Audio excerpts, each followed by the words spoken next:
Alright, this is going to be a quick tutorial on how to do some Chroma key.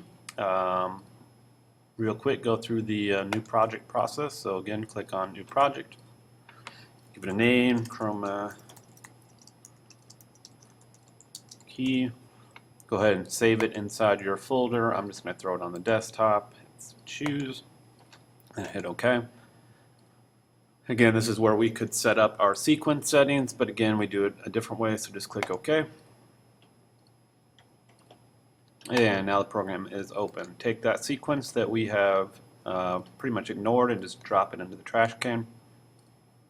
And from there, we're ready to import. I'm going to import a couple things here. One is going to be my green screen video, which would be this one. I'm going to go ahead and go back and import a couple other things. I'm going to import a video of just panning across the room. And I'm going to import a image of the weather. Okay, so I'm going to take my green screen video and use that to create my sequence. So again, has 1920 1080, set it up at 30 frames a second. So right click and new sequence from clip.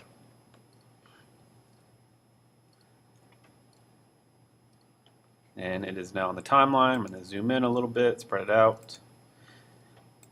And with the green screen, we're obviously going to put something behind this video. So I'm going to move this up to level video 2 so that there's space in between, or space below that. And we're going to go into video effects. We need keying, and we're going to use color key. So drag this onto your video, and you are good to go. Alright, so here's me in front of the green screen, and as you should always do is have your playhead over your video clip. So rather than over here where nothing is showing up in your program monitor, bring this back. And always double click on that clip on your timeline as well to make sure it is also in your source menu, source viewer, and go ahead up into effect controls. Here's our color key.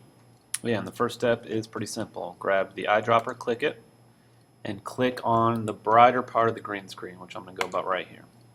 Nothing's happened except for right here. This is now that shade of green. The first step is to simply bring this color tolerance all the way over until you start seeing something disappear that you don't want to disappear. So for instance, right here, well obviously right here, my face is starting to disappear. So I'm going to bring it back to a point where nothing is disappearing that should not disappear. Say about right there. I'm going to go ahead and zoom in a little bit. Instead of fit, let's go 50%. Alright, so clearly we didn't get everything we need. So what we do is simply drag another color key onto the same clip. Now we have two of them. Eyedropper again, click another part of the green. And same deal, color tolerance over until something that you do not want to disappear starts to disappear. Right there, the shirt's starting to go away. So I'm going to bring it back a couple notches, go about right there. Alright, so if I zoom back out to fit, still have a little bit here, a little bit around the shirts. There's a good chance this will not be perfect. That's a whole nother issue, but we will try our best to get rid of it all. Eyedropper, this is our third time on the green. And again, color tolerance to get rid of, hopefully, all that is left. Alright, let's go ahead and try one more. I'm going to zoom in right on that shirt area. Right here. Let's zoom in one more time, 150. And let's see if we can't get rid of this. So one last color key, drop it on the clip, eyedropper, and right on top of that green. And this one I'm going to go a little bit slower. See, it's slowly taking away the green. Oh, way too far, way too far. Bring it back left. Alright, that's about as good. Well, as you can see on the buttons, it's disappeared a little bit too. Let's see which one that is. Doesn't look like it's that one. Let's bring this one back a little bit.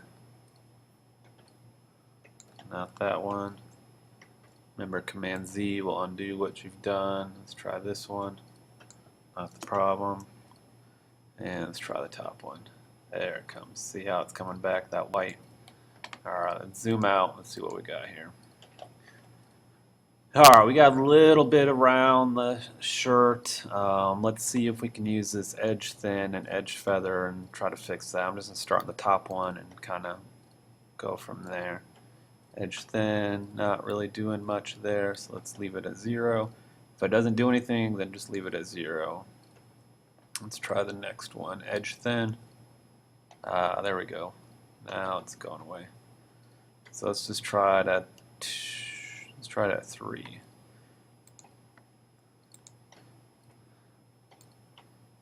Alright, but looks like just about all of that line is gone, but now it's very choppy along the edges. So let's see if we can't feather that out just a little bit. Let's go to about 1.5.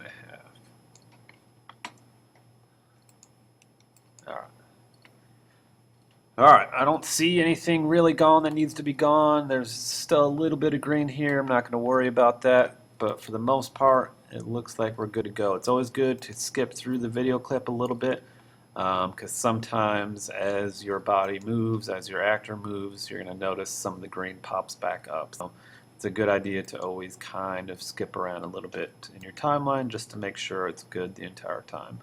Which again, we got a little green here, but I don't think we're going to be able to deal with that. So your background is gone. So what's the whole point of this? We want to put something behind this. So I'm going to throw in a couple things and different reasons that we would do this. One, we could use this for the weather. So right here, we've got a weather image. So if you drop that to the layer below your green screen, it will show up.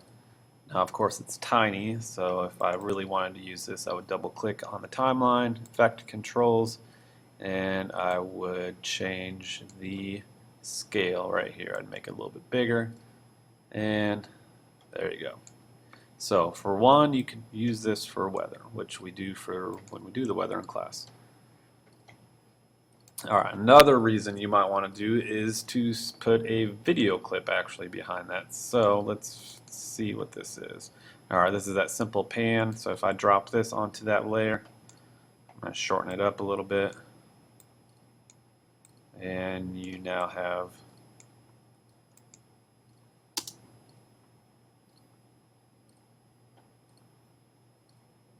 it's very choppy. That's just because the computer is slow, but you now have that video in the background playing at the same time that the front layer is going as well.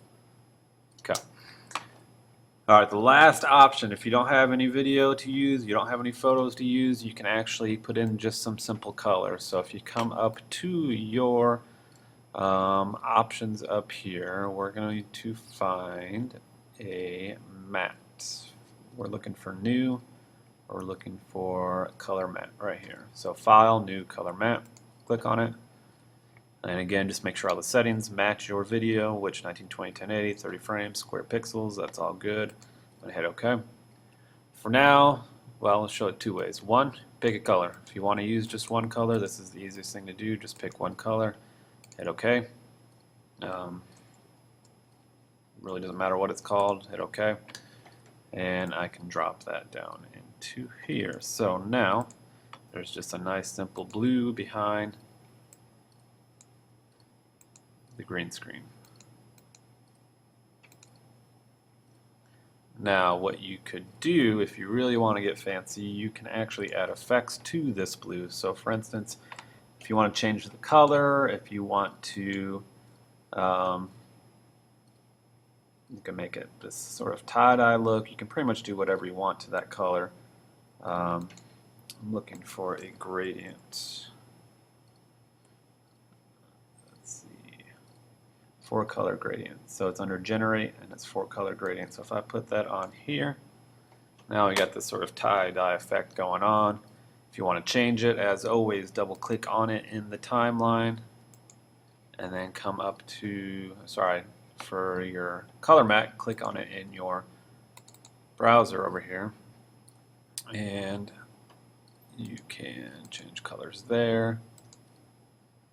You can also change colors here. So let's say I don't want all those colors. Let's say I just want kind of a black to a gray fade in. So let's change the two top ones to black,